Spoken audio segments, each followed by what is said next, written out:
السلام علیکم ناظرین، فکس پوائنٹ وتھ سعد بلوچ میں خوش آمدید۔ ناظرین، دو اہم ڈیولپمنٹس جو آپ لوگوں کو بتانا لازمی تھی۔ ناظرین، پہلی ڈیولپمنٹس عمران خان صاحب کے لوگ عمران خان صاحب کی پارٹی کیوں چھوڑ گئے ہیں، اور عمران خان صاحب پر آرمی ایکٹ کے تحت جو شواہد ہیں وہ کہاں سے لیک ہوئے ہیں، اسی چیز پر جو ہے نا مختصر میں ولاگ بنا رہا ہوں اور آپ لوگوں نے یہ توجہ سے سننی ہے۔ ناظرین، عمران خان صاحب تقریباً 6-7 منتھ سے پاکستان کے اداروں پر بہت ہی تابڑ توڑ حملے کر رہے تھے، لیکن ان کے بارے میں پتہ کچھ نہیں تھا کہ یہ کہاں سے پلان بن رہے ہیں، کیا بن رہے ہیں۔ ناظرین، جب 9 مئی کا واقعہ ہوا تو اس کے بعد پھر اداروں نے تحقیقات شروع کی کہ آخر یہ وجہ کیا تھی، آخر یہ کہاں سے پلان شروع ہو رہے تھے اور عوام کو کس لیے نفرت اور اشتعال دلوایا جا رہا تھا۔ اس بات پر ناظرین جب تحقیقات کی پاکستان کے اداروں نے تو اس کے بعد بہت ہی سیکرٹ معلومات ملی ہے جو آپ لوگوں کے ساتھ شیئر کرنا میرے لیے لازمی تھا۔ ناظرین، آج سے 6 مہینے پہلے فروخ حبیب صاحب کے نمبر کی جو لیکنگ ہوئی ہے، جہاں سے ہیکنگ ہوا ہے ان کا موبائل، اور اس کے بعد بہت سے لوگ اندر انوالو تھے، ان کے بارے میں آپ لوگوں کو بتانا اس لیے ضروری تھا کہ یہ دیکھیں کہ کس طرح سے لوگ اپنے ملک کے ہی دشمن بن جاتے ہیں، اپنے ملک کے اداروں کے دشمن بن جاتے ہیں۔ ناظرین، فروخ حبیب صاحب کا موبائل کی جب ہیکنگ ہوئی تو اس کے بعد موبائل سے جو انفارمیشن لی گئی ہے اس میں عمران خان صاحب نے فروخ حبیب صاحب کو کال کی ہے۔ اس میں عمران خان صاحب کہتے ہیں کہ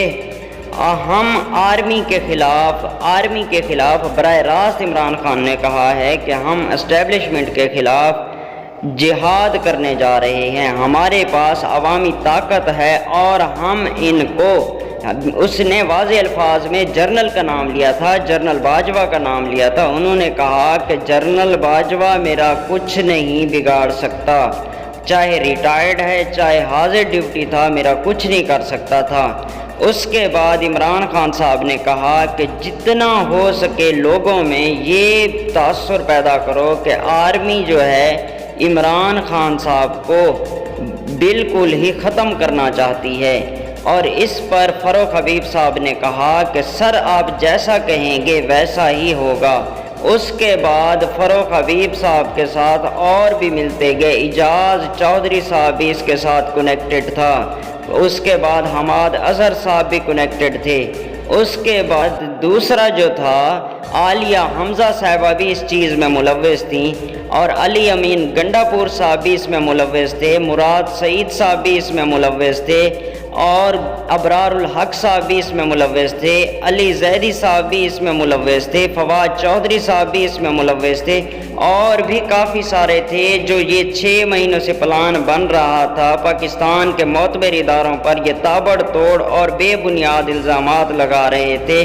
صرف عوام کو نفرت دلوانے کے لیے۔ وہ شواہد بھی اب مل گئے ہیں، وہ بھی عمران خان صاحب کے لیے بہت بڑا خطرہ بن گیا ہے، کیونکہ ان کا ماسٹر مائنڈ عمران خان تھا، اور یہ بے انتہا اور بہت ہی زیادہ تعداد میں ایویڈنس مل چکے ہیں، اور عمران خان صاحب کے ساتھ جو دوسرے تھے ان کے نام نہیں بتانا چاہتا، وہ اداروں کے اندر کے لوگ تھے جو عمران خان صاحب کے ساتھ ٹچ تھے، ان کے خلاف بھی مقدمات چل رہے ہیں۔ ناظرین، دوسری بات ہے کہ جہانگیر خان ترین نے اپنی پارٹی استحکام پاکستان کا اعلان کر دیا ہے،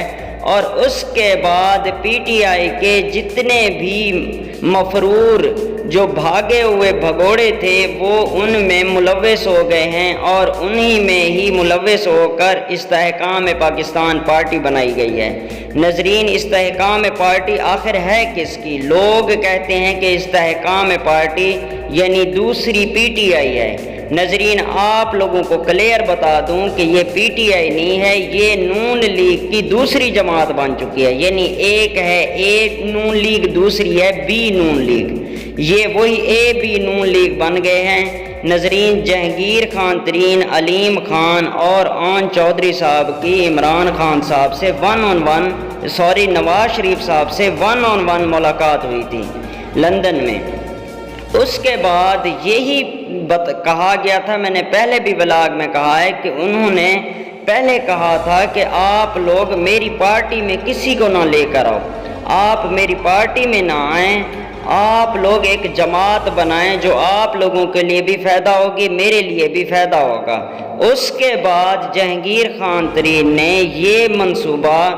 پھر اسی کے تحت بنایا اور آج یہ پلان بالکل مکمل کر دیا گیا ہے۔ اور یہ پارٹی کیوں بنائی جا رہی ہے؟ اس لیے بنائی جا رہی ہے کہ آگے نون لیگ کو پروونشنل اسمبلیوں میں بھی مضبوط کیا جائے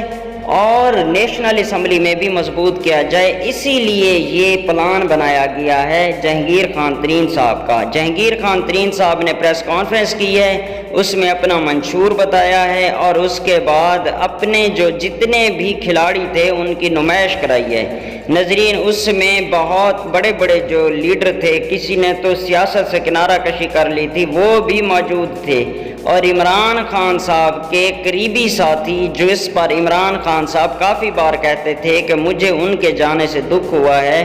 وہ بھی جہانگیر خان ترین کی ہی ٹیم میں شامل ہو گئے ہیں۔ اور دوسرے وہ شخص بھی شامل ہو گئے ہیں جو کہتے تھے کہ میرے دماغ میں گولی مار دو، مجھے اڑا دو، لیکن عمران خان صاحب کا ساتھ نہیں چھوڑ سکتا، وہ بھی جہانگیر خان ترین کی پارٹی میں شامل ہو گیا ہے۔ آپ لوگوں کو سب سے ہی اہم یہی بات بتا دوں کہ اگر نواز شریف صاحب یہ چاہتے کہ جو ہے پارٹی نہ ہوتی جہانگیر خان ترین کی، تو نواز شریف صاحب بھی ان میں سے جو بھاگ کے گئے ہیں ان کو ایڈجسٹ کرتے۔ نواز شریف نے جو ابھی تک پی ٹی آئی میں شامل ہیں، ابھی تک موجود ہیں پاکستان تحریک انصاف میں، ان لوگوں کے ساتھ رابطے کیے ہیں،